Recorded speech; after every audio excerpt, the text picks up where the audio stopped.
ఏది అయినా ట్రై చెయ్యి ఆచి చికెన్ మసాలా आची चिकन मसाला। लेकिन अब पार्टी चोरी की तरफ बढ़ गए हैं क्योंकि वन नेशन वन पार्टी की तरफ ये बढ़ाना चाहते हैं और लोकतंत्र को मौकरी में बदलना चाहते हैं। लार्जर इश्यू ये है।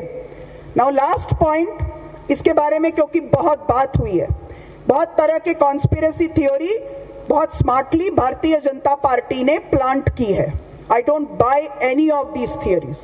सब फेक बात है, ये ध्यान भटकाने की बात है और नॉर्थ इंडिया ये बात को अच्छी तरह से जानता है। विंध्य के नीचे थोड़ा भारतीय जनता पार्टी से कम 90s में इन्होंने पूरे देश में ये फैलाया कि गणेश जी की प्रतिमाएं दूध पी रही हैं।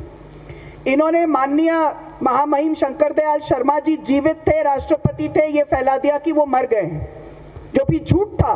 सिटिंग राष्ट्रपति को मृत घोषित करवा के एक अफवाह चलाया और ये वो जमाना था जब सोशल मीडिया नहीं था और अब तो सोशल मीडिया है। तो वेरी कन्वीनियंटली, ताकि हम इलेक्शन कमीशन ऑफ इंडिया पे सवाल न खड़े करें, ताकि हम इन लोगों के ऊपर सवाल न खड़े करें, इन्होंने ये इल्जाम लगाया कि कोई ना कोई कॉन्स्पिरेसी है।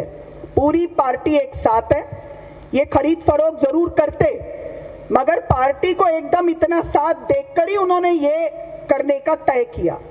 These conspiracies are bogus, completely baseless, and let me tell you, the party had come together in a way which was unprecedented. इसीलिए उन्होंने ये ऑफिशियल काम इलेक्शन पिटीशन इलेक्शन नॉमिनेशन को रिजेक्ट करने का तय किया और उसको पूरा किया। नाउ लास्ट पॉइंट, कि हम में से कोई इस बात से निराश नहीं है। We are not disappointed, not for one moment, because इसने सारे लोगों के सामने एक्सपोज किया है कि अब आपको फाइनल बात बताती हूं। सुप्रीम कोर्ट में जिस दिन मेरे मामले की हियरिंग हुई, हमारा केस तो इलेक्शन कमीशन ऑफ इंडिया के खिलाफ था। तीनों कैंडिडेट्स का इलेक्शन अगर सेट असाइड होता तो होता, इसलिए उनके भी वकील लड़ रहे थे। Tushar Mehta was defending those 3 candidates. Election commission of India के भी एक वकील थे, नायडू साहब, जो उनको डिफेंड कर रहे थे।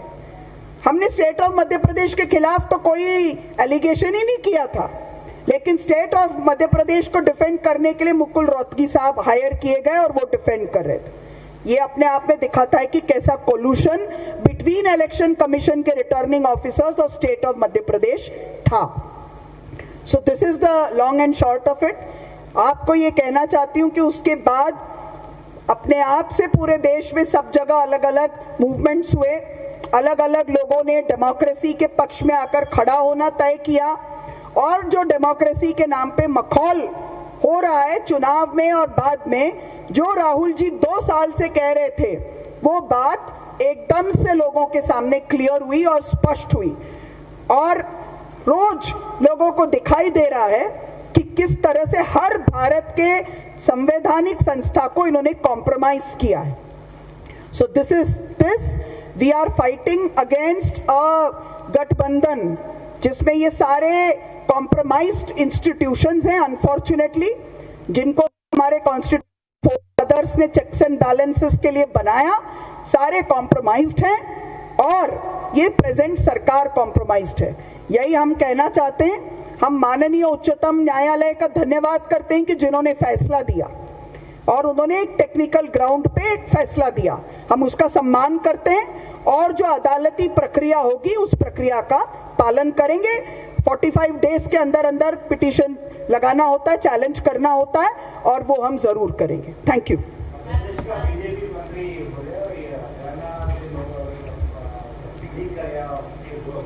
मैंने बोला ना, ये सारे कॉन्स्पिरेसी थियरीज पहले दिन से फ्लोट हो रहे हैं। अच्छा, एक बार के लिए ये भी मान लीजिए कि सबने मिलकर बुरा करने की कोशिश की, पर क्यों कोई करेगा? सबको एक सीट चाहिए थी, हमारी पार्टी को तो बिल्कुल चाहिए थी। और अगर सबके सब थियरी को भी सही माने तो ये भी इस बात को जस्टिफाई नहीं करता कि election officers, returning officers compromise थे। मान लीजिए कि उन्होंने लाके कागज दिया, तो रिटर्निंग ऑफिसर्स के कॉम्प्रोमाइज होने का बचाव नहीं हो रहा है ना। रिटर्निंग ऑफिसर्स को तो फेस ऑफ इट पता था कि ये लीगल केस नहीं है, ये लीगल नोटिस है, तो उन्होंने क्यों उसको खारिज किया? खारिज करने वाले अथॉरिटीज कौन है? ये कॉन्स्पिरेसी थियरी देने वाले तो नहीं है। हमारे पार्टी के लोगों ने तो जाके नहीं कह दिया कि कैंसिल करो, वो तो रिटर्निंग ऑफिसर्स नहीं थे। रिटर्निंग ऑफिसर्स और इलेक्शन कमीशन ऑफ इंडिया के कॉम्प्रोमाइज्ड व्यवहार को किसी भी तरह का ऐसा बात कह के बचाव नहीं किया जा सकता। They can not hold this as a shield, this is utter nonsense. क्योंकि मान लो कि everyone in the party was involved in some or the other conspiracy. Even then, what made those two returning officers take in a false charge and reject? जबकि उनका 2023 का rule book कहता है करी नहीं। That doesn't give them any protection. That is very, very clear. And there is no conspiracy involved in this. आजकल social media का जमाना है, लीगल नोटिस कोई भी किसी को दे सकता है। बट जब वो दोनों उधर रिटर्निंग ऑफिसर बन के बैठे थे तो उनका काम था कि इसको समझते तो सही कि ये क्या है, ये केस है कि नहीं है। तो दो बात निकलती, या तो वो बहुत ही नाइव हैं जिनको कुछ प्रक्रिया ही समझ में नहीं आती, तो that means they are very incompetent, और it means that they are compromised. There can be nothing in between, where they are incompetent और they are completely compromised. And I think that it is the latter, क्योंकि वो नजर नहीं मिला पाए।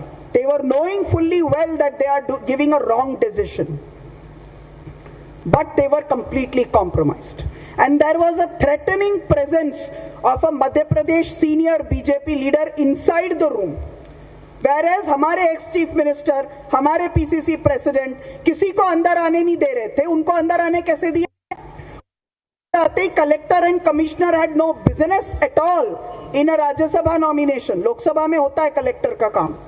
Collector, commissioner have got nothing to do with the Rajya Sabha nomination process. वो आके उस scrutiny के रूम में कैसे बैठ गए? That moment itself it was clear कि ये compromised हैं और ये गलत इरादे आज यहाँ पर आए हैं। No, we are nothing has changed. What has but changed, and quite rightly so, that the rank and file of the Congress party now understands the legitimacy of what Rahul ji used to say all this while. कि these